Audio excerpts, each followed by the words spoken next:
Hello everyone. இந்திய விமானப்படையில் பணியாற்றிய ஒரே ஒரு தமிழ் நடிகர் யாருன்னு பார்க்கலாம் வாங்க. இந்திய ராணுவம், இந்திய கடற்படை, இந்திய விமானப்படை என இந்தியாவில் முக்கியமாக பார்க்கப்படுது.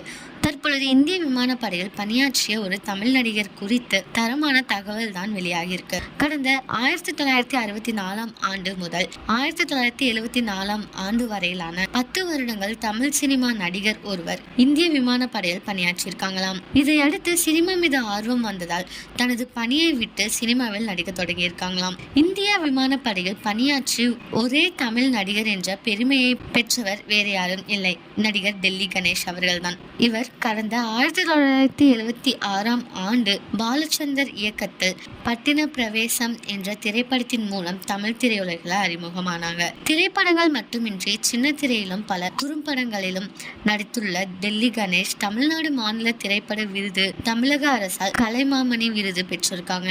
இந்த சுவாரஸ்யமான நியூஸை கேட்ட நீங்க என்ன நினைக்கிறீங்க அப்படிங்கிறத கமெண்ட்ல சொல்லுங்க.